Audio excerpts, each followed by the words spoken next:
দাফনের একদিন পর ফিরে এলেন যুবক। হ্যাঁ, এমন চাঞ্চল্যকর ঘটনাই ঘটেছে চট্টগ্রামে।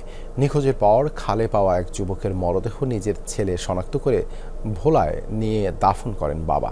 ফেসবুকে সেই ঘটনা জানতে পেরে বাড়ি ফিরে আসেন আত্মগোপনে থাকা ছেলে।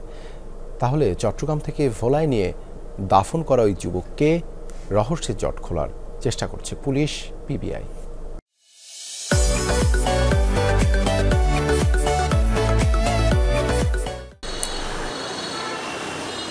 অনলাইন জুয়ায় টানা ৩ দিনে ৩৪,০০০ টাকা হারান আব্দুর রহিম। পেশায় নির্মাণ শ্রমিক।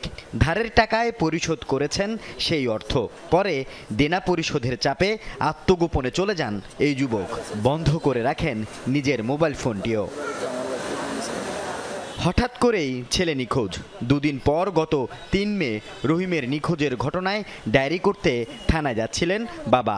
এরই মধ্যে শুনতে পান কোতোয়ালি থানার দেওয়ানজি এলাকায় খালে ভাসছে এক যুবকের মরদেহ। উদ্ধারের পর সেটি নিখোঁজ রহিমের বলে শনাক্ত করেন তার বাবা।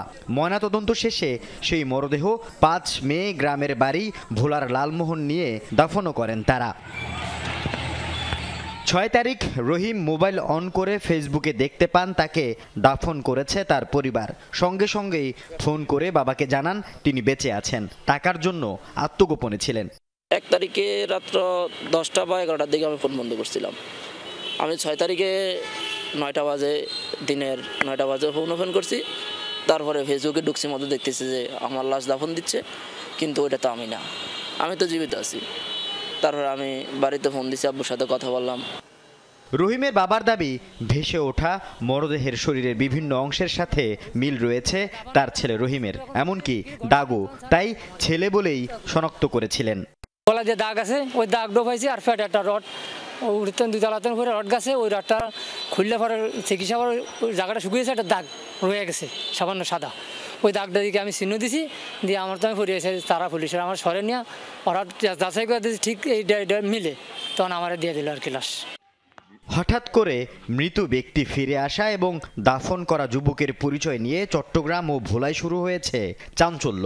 পুলিশের দাবি, দাফন করা যুবকের ডিএনএ নমুনা সংগ্রহ করে রাখা হয়েছে।